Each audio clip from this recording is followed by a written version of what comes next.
বাচ্চাটা রেখে এই বাচ্চাটা রেখে এই তার মা তার মা এখন কি ডিমে তা দেওয়ার জন্য এসে পড়েছে। ডিমে তা দেওয়ার জন্য বসে পড়েছে। তো এখন সে একলা একলাই ঘুরবে বাইরেতে, সারা বাড়ি তার জন্য খোলা আছে, সে একলা একলাই ঘুরবে আর তার বাবার সাথে সে ঘুরবে কিছুক্ষণ। দেখুন কত সুন্দর এই জায়গায়, দেখুন দেখুন এই যে ডিমে তা দেওয়ার জন্য বসতেছে।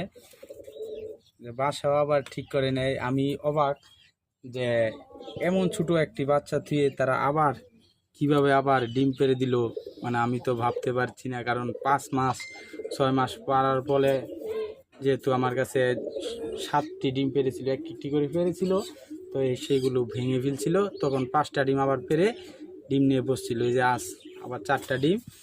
তো মনে হচ্ছে যে আমার কাছে যে দেশি মুরগির চাইতো বড় বড় ডিম, আর দেশি মুরগিও মনে হয় যে এরকম ছোটো বাচ্চা থেকে আবার ডিম পারে না।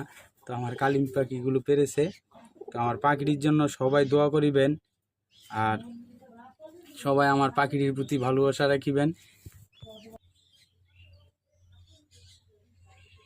অথবা অনেকে ভাবেন যে আমার পাখিগুলোকে আমি বন্দি করে রাখি অথবা তাদেরকে আমি কষ্ট দেই।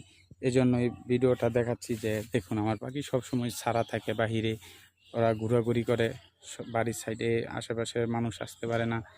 তো পুরুষ পাখিরা মানুষকে ধরিয়ে দেয় অথবা ঠকরিয়ে দেয়। তো বেশিরভাগ সময় পুরুষ পাখিটাকে আটকে রাখতে হয়, কারণ সে বাড়িতে মানুষ আসতে পারে না তার জন্যে।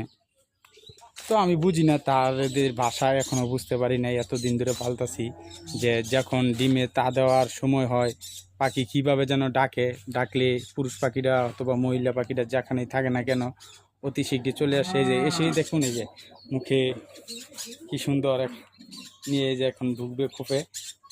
আর অথবা আমি সাথে এখানে আছে দেখে মনে হয় সে অনেক ইয়া করতেছে। এই দেখুন বাচ্চাটা এখন এতিম বললেই চলে, যে তাদের মা আবার ডিম নিয়ে বসে আছে, এখন এতিম বললেই চলে, সে একলা একলাই ঘুরে।